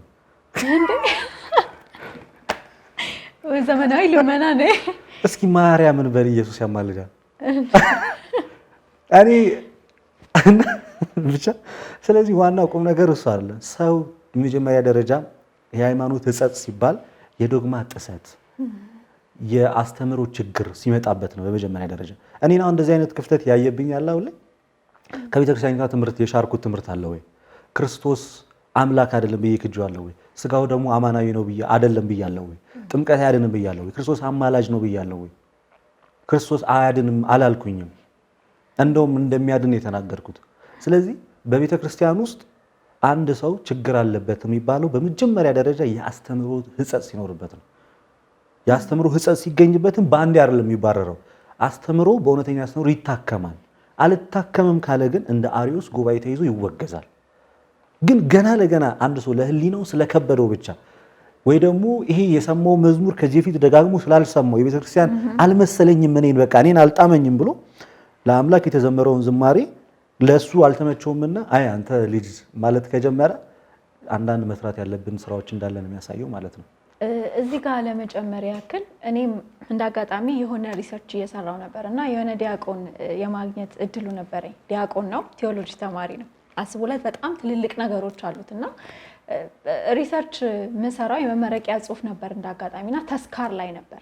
ስለ ተስካር እውቀቱ የሌላቸውን ሰዎች እንዴት ማስተማር ይቻላል የሚል ነበርና ስሰጥ እንዴ እኮ ጥቅም የለውም፣ ኦርቶዶክሱ መሰበክ ያለበት ስለ ኢየሱስ ነው አለኝ። አስብ፣ ያ ሰው ይቀድሳል፣ ቴዎሎጂ ይማራል፣ በሰንበት ትምህርት ቤት አለፍ ያለው የሚል ሰው ነውና ውስጥ ያሉት እንኳን አምነው አልተቀበሉትም። አንዳንዴ በህዝቡም አንፈርድም፣ ውስጥ ያሉት እንኳን አንዳንድ አሉ አምነው ያልተቀበሉትና በጣም ነበር የገረመኝ። ይሄን ያህል ለምንድን ነው ኢየሱስ የሚለው ቃል እንደዚህ ገኖ የወጣባቸው?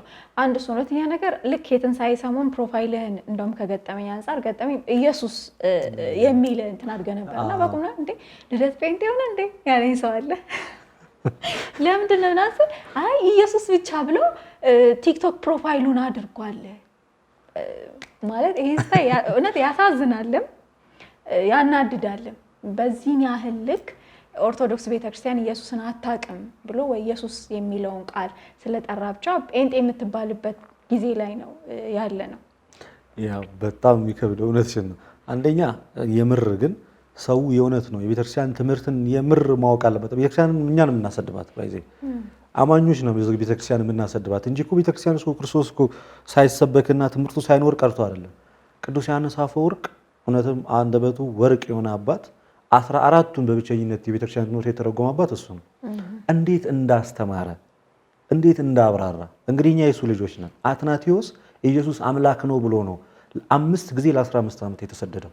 ቅዱስ ቄርሎስ ኢየሱስ አንድ ባህሪ ነው ብሎ ነው ከንስጥሮስ ጋር ሲሟገት የነበረው። እያንዳንዱ ወደኋላ ተመለሰ የቤተክርስቲያን ስትታገል የነበረው ኢየሱስ የሚለው ማንነት እንዳይበረዝ ከእውነተኛ አስተምሮ እንዳይወጣ ትክክለኛነቱ እንዲቀጥል ነው። ዛሬ ጋር እንዲህ ለፍተው ያደረሱትን ትምህርትና ህይወት እኛ እንደ ቀልድ ስናምታታው በጣም ደስ አይልም። አሁን ኢየሱስ የሚል ፕሮፋይል ሳደርግ ኢየሱስ የሚል እኮ ቤተክርስቲያን አለ።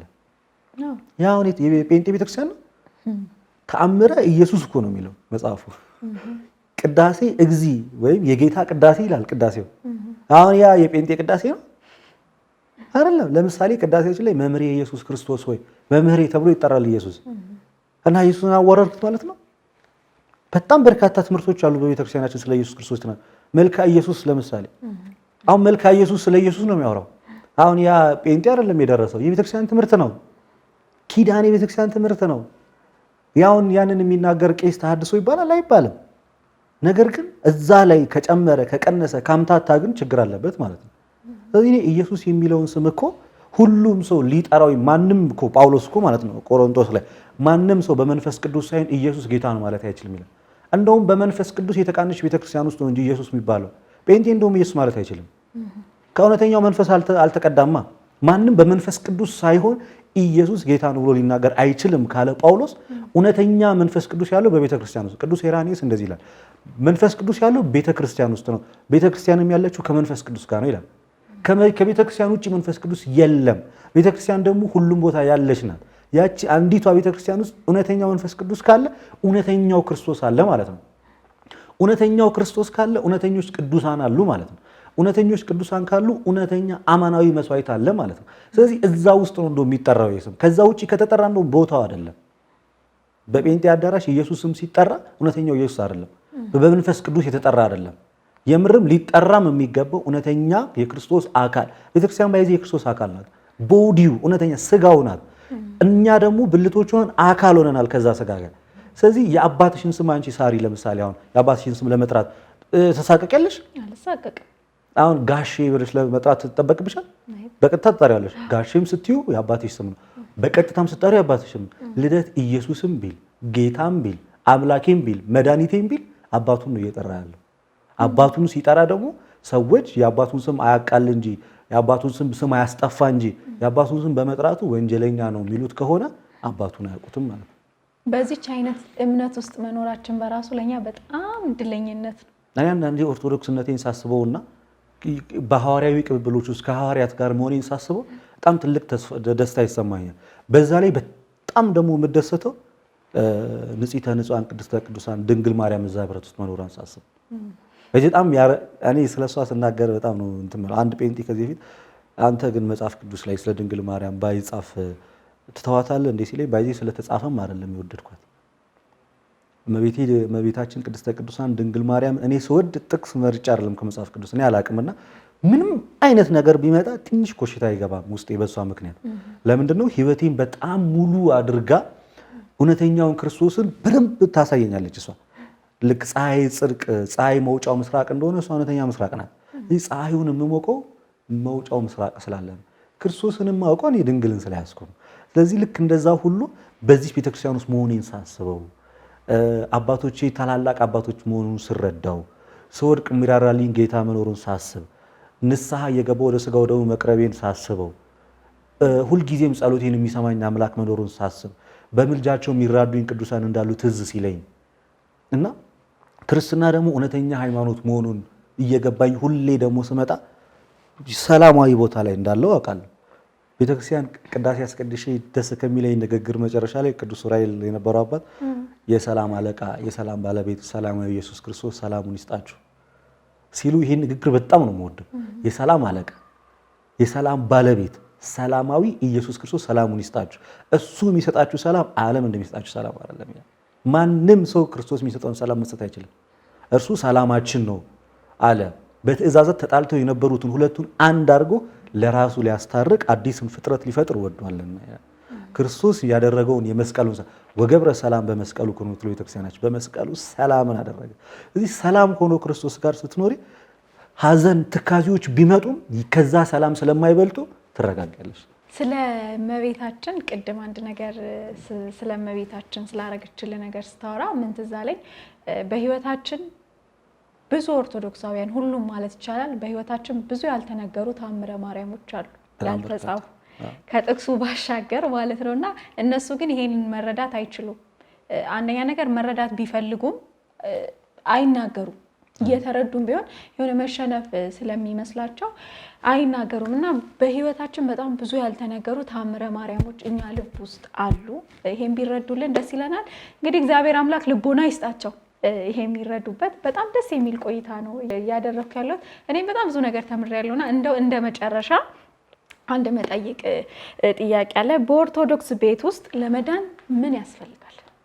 በጣም ወሳኝ ጥያቄ ነው። በነገራችን ላይ ይሄ ጥያቄ እንግዲህ ኦርቶዶክሳዊ የነገረ ድህነት ትምህርት ሐዋርያዊና መጽሐፍ ቅዱሳዊ እንደሆነ እናምናለን። ሐዋርያዊ ነው ስንል ሐዋርያት ያስተማሩት የሰበኩት ነው እያልን ነው።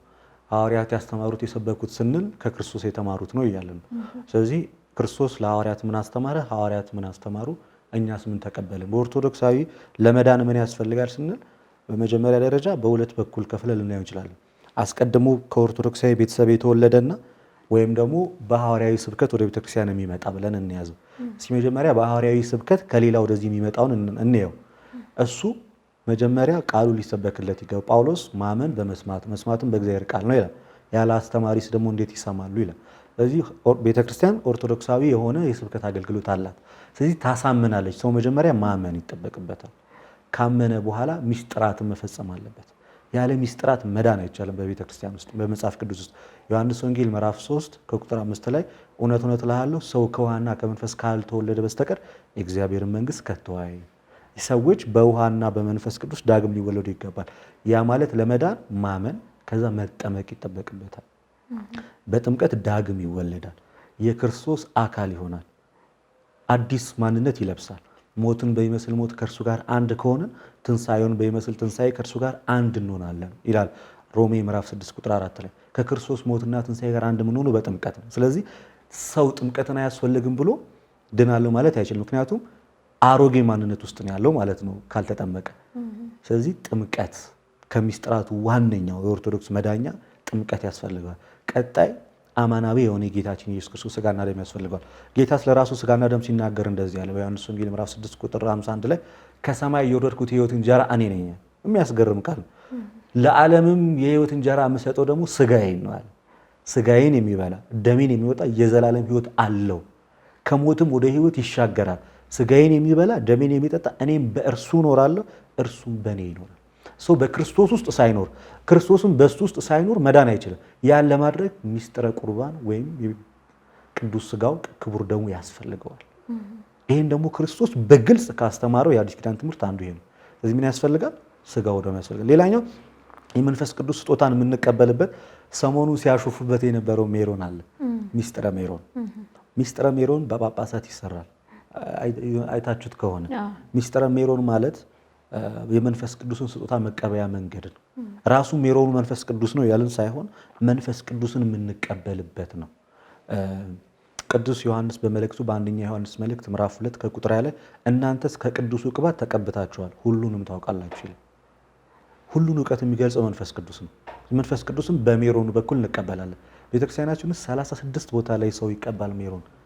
አይኑን የሚቀባው ለምንድን ነው ቢባል መልካም ነገሮችን እያየ እግዚአብሔር እንዲያመሰግን፣ ጆሮዎች የእግዚአብሔር ምስጋና እንዲሰሙ፣ እጆቹ ለእግዚአብሔር እንዲገዙ፣ እግሮቹ ወደ ቅድስና ቦታ እንዲሄዱ እነዚህን ሁሉ ትቀባዋለች። ሜሮን ይታተመታል። ሚስጥረ ሜሮን የሰው ልጆች መንፈስ ቅዱስን የሚቀበሉበት ይሄ በመጽሐፍ ቅዱስ ብቻ ሳይሆን በሐዋርያት አስተምሮ የታመነው። ለምሳሌ በ3ኛው መቶ ክፍለ ዘመን አካባቢ የነበረው ቅዱስ ቄርሎስ ዘኢየሩሳሌም ክሪዝማ ይሉታል የግሪኩ በእንተ ሜሮን በሚለው ትምህርቱ ላይ ሰዎች ይህንን ነገር እንደ ተራ ቅባት ሊያዩት ይችላሉ። ነገር ግን አይደለም። የምንታተምበት ልጅነታችንን የምናረጋግጥበት መንፈስ ቅዱስን የምንቀበልበት ቅዱስ ቅባት ነው እንጂ ዳዊት ያንን ቅባት ሲቀባ ንጉሥ እንደሆነ እኛም የክርስቶስ ልጆች ማኅተሞች እንሆናለን ይላል ሜሮን ስንቀባ። ስለዚህ መንፈስ ቅዱስን የምንቀበልበት በፊት ሐዋርያት መንፈስ ቅዱስን ለሰው ላይ የሚሰጡት በእጅ መጫን ወይም በአንብሮተ እድ ነበር። ክርስትና እየሰፋ ሲመጣ ያን ሁሌ ማድረግ አልተቻለም። ስለዚህ ክርስትና እየሰፋ ሲመጣ ሰዎች ሜሮንን መንፈስ ቅዱስን በሜሮን በኩል እንዲቀበሉ ቤተክርስቲያን አዘጋጀች፣ ስርዓት ሰራችላቸው እና በዛ መልኩ ነው። ስለዚህ እንደ ኦርቶዶክስ አንድ ሰው ለመዳን ከሌላ ሃይማኖት ሲመጣ ማመን፣ መጠመቅ፣ የጌታን ቅዱስ ስጋና ክቡር ደም መቀበል፣ በሜሮን መንፈስ ቅዱስን ተቀብሎ ዳግም ተወልዶ የክርስቶስ ይሆናል፣ አዲስ ሕይወት ያገኛል። የተጠመቃችሁ ሁላችሁ ይላል ክርስቶስን ለብሳችሁታል። ጳውሎስ ገላትያ 3:27 ይህን ጥቅስ በጣም ነው ብዙ ጊዜ ነው ጠቅሰን። ክርስቶስን መልበስ ማለት ፀሐይ ጽድቅ ኢየሱስን መልበስ ነው። ክርስቶስን መልበስ ማለት ክርስቶስ መሆን ማለት ነው። ምክንያቱም የተጠራ ነው የልጁን መልክ ልንመስል ነው። እግዚአብሔርን የመምሰል መልክ ያለ ጥርጥር ታላቅ ነው፣ ሁሉም ሊቀበሉት የሚገባ ነው ይላል። በአዲስ ኪዳን ነገረ ድህነት ትምህርት ቴዎሲስ ይባላል። ያ ማለት እግዚአብሔርን መምሰል። እኛ አሁን የአምላክን መልክን የመሰል ነው ወይንም እኛ አማልክቶች ነን ብሎ ተናግሯል ቅዱስ ባስልዮስ። ያ ማለት የአምላክ ልጆች ነን። አምላክ የእኛን ባህሪ ይዞታል፣ እኛም ከመለኮት ባህሪ ተካፋዮች ሆነናል ሲል ይሄን ይናገራል። ስለዚህ ቴዎሲስ እግዚአብሔርን የመምሰል የነገረ ድነት ነው የኦርቶዶክስ ነው። እግዚአብሔርን የመምሰል ደግሞ የማደግ ሕይወት ነው። ስለዚህ ለመዳን እነዚህ ያስፈልጉታል። የአንደኛው ደግሞ ከክርስቲያን ቤተሰብ የሚወለድ ምናልባት የልጅነት ጥምቀትን በልጅነቱ ስለሆነ የሚቀበለው ቃሉን አስቀድሞ ስብከቱን አስቀድሞ ላይሰማው ይችላል። ለምን? የመጣው ከክርስትና ቤተሰብ። ለምሳሌ አብርሃምን ውሰጂ። አብርሃም እግዚአብሔርን አያውቅም፣ ጣዖት ነበር የሚያመልከው። እግዚአብሔር ጠራው፣ ሰበከው። ራሱ እግዚአብሔር ነው ቀጥታ የሰበከው። አመነ፣ ከዛም ተገረዘ። በኋላ ላይ የአብርሃም ልጅ ይስሐቅ የእግዚአብሔር ሕዝብ ለመሆን እንደ አብርሃም 90 ዓመት አላስጠበቀም። አባቱ አብርሃም አስቀድሞም የእግዚአብሔር ሕዝብ ስለሆነ ይስሐቅ በ7ኛ ቀኑ የተገረዘው አምኗል። ይስሐቅ አሁን እግዚአብሔርን አውቆታል። የታየው የተነጋገረው ልክ እምነት ነው የሚቀድመው ለክርስቲያን ከክርስቲያን ቤተሰብ ለወጣም እምነት ነው የሚቀርመው ለሚሉ ሰዎች ይስሐቅ እግዚአብሔርን የታውቆት ነው። አብርሃም ከይስሐቅ ጋር ነው አብርሃም ከእግዚአብሔር ጋር ነው ቃል ኪዳን የገባው። ይስሐቅ አልነበረ በዛ ሰዓት ላይ። ይስሐቅ የአብርሃም ልጅ በመሆኑና አብርሃም አስቀድሞ የእግዚአብሔር ሕዝብ ስለሆነ ከሱ ስለተወለደ በሰባተኛው ቀኑ ተገረዘ። እኛም ልጆቻችን አስቀድመው እግዚአብሔርን ቃል አልሰሙም ልንል አንችልም። ከክርስቲያን ቤተሰብ ስለወጡ በልጅነታቸው ጥምቀት ይፈጸምላቸዋል፣ ይጠመቃሉ፣ ይቆርባሉ፣ የሜሮንን ሚስጥር ይፈጽማሉ፣ ዳግም ይወለዳሉ። ለዛ አንዳንድ ሰዎች አንዱን ሳይድ ብቻ ያነሱታል። አሁን በኦርቶዶክስ ልጅ ምን አውቀው ነው የሚጠመቀው? በመጀመሪያ ደረጃ አዋቂነት እኮ የልጅነትና የትልቅነት ሳይሆን ማወቅ የነፍስ ጉዳይ ነው። አዋቂት ነፍስ ናት። አንድ ልጅ ነፍስ አለው ማለት ወደ ምድር ያመጣውን አምላኩን ያውቃል። አይናገርም ነው ይባል፣ አያውቅም አይባል። ሕፃን ልጅ አይናገርም ነው እንጂ አያውቅም አይባልም። ስለዚህ ያውቃል ማንን የፈጠረውን አምላኩን። በተለይ ከክርስቲያን ቤተሰብ ከመጣ ሕፃናትን አትከልክሏቸው ብሏል ደግሞ ክርስቶስ ወደ እኔ እንዲመጡ። እንደ ሕፃናት ካልሆናችሁ እኮ መንግስተ ሰማያት አትገቡም ተብሎ መንግስተ ሰማያት በሕፃናት እየተመሰለ ሕፃናትን ማጥመቅ ኃጢአት ነው የሚል ይህ የአጋንንት ትምህርት ነው። የአጋንንት ትምህርት እንጂ መጽሐፍ ቅዱስ ትምህርት አለ። ስለዚህ በቤተ ክርስቲያናችን ለመዳን ሰው ያምናል፣ ይጠመቃል፣ ከሚስጥራት ይካፈላል፣ እንዳልኩሽ ዳግም ይወለዳል። በዛ ግን አያቆምም፣ ድህነቱን ይፈጽማል። ፊልጵስዩስ ምዕራፍ 2 ቁጥር 12 በፍርሃትና በመንቀጥቀጥ መዳናችሁን ፈጽሙ ይላል። ይሄ ለዳኑ ክርስቲያኖች ነው የተነገረው። የመዳናችሁን ፈጽሙ ማለት መልካም ስራ ማለት ነው። ያዕቆብ በመልእክቱ ምዕራፍ 2 ቁጥር 5 ላይ ሰው እምነት ቁጥር 12 ላይ ሰው እምነት ብቻ አለኝ ብሎ ስራ ከሌለው እምነቱ ብቻውን ሊጠቅሙ ይችላልን? ስራን ከእምነት መለየት ወይም ደግሞ ከስራ የተለየ እምነት በራሱ የሞተ ነው። የጴንጤው መንገድ ሞቷል የምንለው በዚህ ምክንያት ነው። ይቅርታ በጣም እንደዚህ በድፍረት ከተናገረ እምነት ብቻ ነው ካለ ሞቷል። እምነቱን በስራ ሊገልጽ ይገባል። ስራ ያስፈልጋል ስንል የክርስቶስ የመስቀል ስራ ላይ እየጨመረን አይደለም። ያዳነንን አምላክ በህይወት እየኖር ነው እያለን ነው መልካም ስራ ስንል። አንዳንድ ሰዎች ኦርቶዶክሶች ስራ ትመጻደቃላችሁ፣ ክርስቶስ ታዲያ ለምን ሞተላችሁ ይለናል። ባይዜ ክርስቶስ ስለሞተልን ነው እኛ እየሰራን ያለ ነው። ክርስቶስ ለምን በላ ወደሚለው ሀሳብም ይመጣል። ክርስቶስ ከበላ እነሱ መብላት የለባቸውም ነበር። እንደዛ ቢሆን በጣም የሚያሳፍረው። ስለዚህ ይሄ እንደዛ አይባልም። አንዴ ክርስቶስ ስላዳነን አዲስ ህይወት ስለተሰጠን በአዲሱ ህይወት ልንኖር ይገባል። ክርስቶስ የሞተልን አዲስ ህይወት ሊሰጠን ነው። ልጅነታችንን መለሰው። ልጅነታችንን ማደግ የለብንም? እንደ ልጅነታችን አለብን። ስናደግ ከክርስቶስ ጋር የምናድገው። ስለዚህ የጌታ መሆናችን እንዲታወቅ መልካም ስራዎችን እንሰራለን፣ ፍሬ እናፈራለን። ጳውሎስ ገላትያ ምዕራፍ 5 ቁጥር 6 ላይ አትዘብቱ፣ እግዚአብሔር አይዘበትበትም። በስጋ የሚዘራ በስጋ መበስበስን ያጭዳል፣ ያ ሞት ነው። በመንፈስ የሚዘራ በመንፈስ የዘላለም ህይወትን ያጭዳል። እኛውም በክርስቶስ ክርስቲያን በመንፈስ ቅዱስ መንፈሳውያን ከተባለን መንፈሳዊ ፍሬ ከኛ ይጠበቃል። ከጌታ ጋር ሆነን ያን እናፈራለን። ይሄ መዳንን መፈጸም ይባላል። መልካም ስራ የሚመጣው እዚህ ጋር ነው።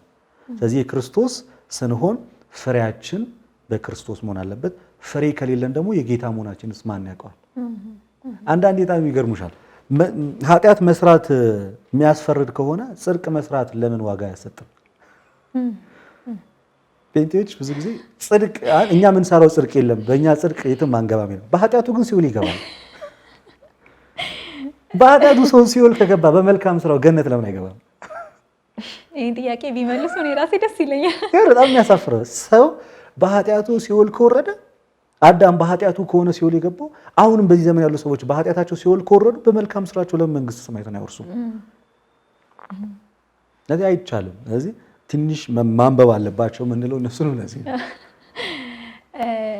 በጣም ማለት በቃ በጣም ደስ የሚል ቆይታ ነው እውነት ያደረግነው። ሰዓት ባይገድበንና ብንቀጥል ደስ ይለኛል። ብዙ ሰው እርግጠኛ ነኝ ከዚህ ኢንተርቪው በኋላ በጣም ብዙ ሰው ሀሳቡም አመለካከቱም ይቀየራል ብዬ ተስፋ አደርጋለሁ። እንደው በመጨረሻ ወጣት ነህ፣ ሶሻል ሚዲያ ላይ በጣም ተጽዕኖ ፈጣሪ ነህ። በተለይ በነገረ ድህነት በትምህርቱ ከፕሮቴስታንቶቹ ጋር በምታደርገው ውይይት ማለት ነው። ልደተ ቃል ለወደፊት ምን አስቧል? በትምህርቱም ወጣቶችን በመሰብሰብም በአጠቃላይ በመንፈሳዊ ህይወት ምን አስበሃል? አንደኛው እሱ ነው። ሁለተኛ ነገር ለኦርቶዶክሳውያን ስፔሻሊ ለወጣቶች የምታስተላልፈው መልእክት ካለ? እሺ፣ ምን አስበሃል የሚለው ቴዎሎጂ እየተማርኩኝ ነው። አሁን አንደኛ ዓመቴን ጨርሻለሁ። ቅድስት ሥላሴ እየተማርኩኝ ነው። ስለዚህ ቴዎሎጂ ትምህርቴን ስጨርስ በደንብ አድርጌ ይሄንን አሁን እንኳን ባለችኝ በዚች ሚጢጥዬ እውቀት እንደዚህ ሰው ከሰማኝ ደግሞ የአባቶቼን ትምህርት ተምሬ ከአባቶቼ እግር ስር ቁጭ ብዬ ደግሞ የሆነች ደግሞ ትንሽ ነገር ከጨመርኩኝ ምን ያህል ሰዎች ጋር ደርሳለሁ። በዚህ ብዙ ሰዎች ጋር ደርስ ስለምችል የቤተክርስቲያኔን ትምህርት እየተማርኩኝ ነው። እሱን ሲጨርስ በደንብ አድርጌ በተለይ በኔ እድሜ ያሉ ወጣቶች ሊገባቸው በሚችለው ቋንቋ ቅዱስ ጳውሎስ በነገራችን ላይ ሲሄድ ሮሜ ሲሄድ እንደ ሮማውያን፣ አይሁዶች ጋር ሲሄድ እንደ አይሁዳውያን፣ ምንም የማያውቁ ሰዎች ጋር ሲሄድ እንደነሱ ሆኖ ነው የሚሰብከው። ሰዎች የእግዚአብሔርን ቃል ሊሰሙበት የሚችሉበትን አጋጣሚዎች በመጠቀም በተለይ ወጣቶቼ በሚመቻቸው ቋንቋ እኔም እንደነሱ ወጣት ነኝ፣ ይገባኛል የሚያደርጉት ነገር የሚያወሩትን ነገር ረዳዋለሁ። በዛ መልክ ኦርቶዶክሳዊ የሆነ የወጣቶችን መንገድ ተከትሎ ሰዎችን በደንብ ወደ ቤተክርስቲያን መመለስ ሚለው ላይ ብሰራበት ደስ ይለኛል። ያ ትልቁ ህልሜ ነው እና ሁሌም እንደምለው ነገረ ክርስቶስ ላይ ብዙ ጊዜ ትኩረት አደርጋለሁ። ነገረ ድነት ላይ ነገረ ክርስቶስ ላይ ትኩረት አደርጋለሁ። ያ ማለት ግን እኔ ማወራው ነገረ ክርስቶስ ከቤተ ክርስቲያንና ከቅዱሳን ህብረት የተለየ አይነት ነገረ ክርስቶስ ሳይሆን አባቶቼ የጻፉትን መጽሐፍ እየገለጥኩ ነው ማወራው። ሰው በደንብ ክርስቶስን እንዲያውቀው ካለኝ ህልምና ፍላጎት የተነሳ በደንብ አድርጌ እዚህ ላይ ጊዜን ሰጥቼ ዛሬም ነገም እናገራለሁ። ምክንያቱም ምላስ ሁሉ ለእግዚአብሔር አብ ክብር፣ ኢየሱስ ክርስቶስም ጌታ እንደሆነ እንዲመሰክር ነው የተጠራው። ስለዚህ እኔ እዚህ ህብረት ውስጥ ካለው በዚህ ህብረት ውስጥ ይህንን ነገር ለመስራትና ወገኖቼ ወይም ወንድሞቼ እህቶቼ እየተባበርን በደንብ እንድናውቅ፣ ሌላኛው ደግሞ የፕሮቴስታንቲዝሙን አካሄድ በህብረት በጣም ብንቋብንት ምንድነው ዲፌንድ ብናደርገው ብዬ እመኛለሁ። ኦርቶዶክሳዊ በሆነ ምላሽ መስጠት ማለት ኦርቶዶክሳዊ ምላሽ ማለት ምንድነው? በጣም በትህትና ግን ትክክለኛ መልስ በመስጠት በመሰዳደብ በመጨቃጨቅ ምናምን ሳይሆን በፍቅር በመያዝ ግን ትክክለኛው መልስ እየሰጡ ቤተክርስቲያናችን ላይ የሚመጡትን በተለያዩ አቅጣጫ ሊነሱ የሚችሉትን ጥያቄዎች በተለይ ወጣቱ ጋር ያሉትን ጥያቄዎች በአንድም በሌላ መመለስ ህልሜ ነው። ቢሆንልኝ ቢሳካልኝ ቅዱስ ዮሐንስ አፈወርቅን በጣም የምወደው ምናልባት ከሱ ትንሽ የሰናፍጭ ቅንጣት እንኳን በረከቱ ብታድርብኝና ብሰራ ብዬ አምናለሁ። እግዚአብሔር ያሳካል፣ ደግሞ ይሳካል። አሜን። የመጨረሻው መልእክቴ ምንድን ነው? እኔም ሁላችንም ኦርቶዶክሳውያን የተጠራ ነው ለዘላለም ህይወት ነው። የዘላለም ህይወት ደግሞ ቀላል አይደለም። ስለዚህ የዘላለም ህይወትን ከምድራዊ ህይወት ጋር አነጻጽረ ነው በምድራዊ ህይወት አንሳብ። ሰው ይርበኛል ብሎ ከበላ፣ ሰው ይበርደኛል ብሎ ጃኬት ከለበሰ፣ ነፍሴ ትሞታለች ብሎ ደግሞ የነፍስን ስራ መስራት አለበት። ሰው ተምሬ ስራ ይዛለሁ ብሎ ቀን ከሌሊት እግሩን ውሃ ውስጥ እያደረገ እንቅልፉ እንዳይመጣ ካጠና ነፍሴ እሳት ውስጥ ትገባለች ብሎ ደግሞ መልካም ስራ ቢሰራ መልካም ነው። ክርስቶስ እኛ ነው የሚፈልገን በልጅነታችን በእናታችን ጀርባ ታዝለን ስንመጣና በኋላ ላይ ደግሞ ሰው አዝሎን አስክሬን ሆነን ስንመጣ አይደለም። በዚህ ጊዜ ይፈልገናል። ኦርቶዶክሳውያን ወጣቶች ቤተክርስቲያናችን ትፈልገናለች። በሰዓት ደሞም እየፈለገችን ነው። ስለዚህ ቤቷ ብንገኝላት እና ደግሞ እውነተኞች ብንሆንላት፣ ከአጓጉል ነገር ብንርቅላት፣ ክርስትናችን ደግሞ በእውቀት የተሞላ ቢሆን፣ አታቁም የሚባለው ዘመን ቢቆም፣ በስሜት የምንነዳበት ዘመን ቢቀርና ከልባችን ቤተክርስቲያናችንን እያገለገልናት እየተገለገልን በመንፈሳዊ እውቀት እያደግን ክርስቲያናዊ ህይወታችንን እየጨመርን ብንኖር ያ መልካም ነው ብዬ አስባለሁ። መቼስ አውቄ አይደለም ይሄን የምናገረው፣ ለኔም የሚገባ መልእክትን እያስተላለፍኩ ያለሁት ለእናንተ ብቻ አይደለም። ስለዚህ የጌታችን የአምላካችን የመድኃኒታችን የኢየሱስ ክርስቶስ ጸጋ፣ የእግዚአብሔር አብ ፍቅር፣ የመንፈስ ቅዱስ አንድነት፣ የንጽሕተ ንጹሐን የቅድስተ ቅዱሳን የድንግል ማርያም ምልጃ ከሁላችን ጋር ይሁን እላለሁ። አሜን። በጣም አመሰግናለሁ። እግዚአብሔር ያክብርልኝ። እንግዲህ እንዳንተ አይነት ያሉ ብዙ ወጣቶች አሉና ጸጋውን ያብዛላችሁ፣ በቤቱ ቆይታችሁ ሌላውንም ሰው የምትመልሱበት እድሜ ያደርግላችሁ ለማለት ወዳለሁ። እንግዲህ ልደተ ቃል በጣም ከጥቂቱ ስራ አስፈቅደ እንደመጣካቃለና እግዚአብሔር ይመስገን። አንተንም በጣም አመሰግናለሁ። አንተ እዚህ በመምጣት በጣም ብዙ የሚለወጡ ምዕመናን እንዳሉ ተስፋ አደርጋለሁ ማለት ነው። በእኔም በኢቲአርት ሚዲያ ስምም በጣም ነው ማመሰግነው። ተመልካቾቻችን እንግዲህ ከልደተ ቃል ጋር የነበረን ቆይታ ይሄን ይመስል ነበር። ሰዓት ቢኖረንና ብንቀጥል በጣም ደስ ይለን ነበር፣ ግን የሰዓት ጉዳይ ሆኖ ገደበን። በሌላ ትምህርት ደግሞ በሌላ እንግዳ ሆኖ እንደሚመጣ ምንም አልጠራጠርም። ይህን ዝግጅት በማዘጋጀትና ወደ እናንተ በማቅረብ እኔ ሳራ ወንደሰን ቆንጆ አድርገው እንዲህ ውብ አድርገው የቀረጹልን ደግሞ ዲያቆን ዳግምና ወንድማችን ዮሴፍ፣ ይህንን ፕሮግራም ደግሞ ቆንጆ አድርጋ እናንተ እንድትመለከቱት የምታደርግልን ኢየሩሳሌም ዘውዴ በመተባበር ነው ማለት ነው። ይህን ደስ የሚል የሚያስተምር ቆይታ የቆየ ነው። ቀጣይ በሌላ እንግዳ እስከምንገናኝ ድረስ ቸር ቆዩን።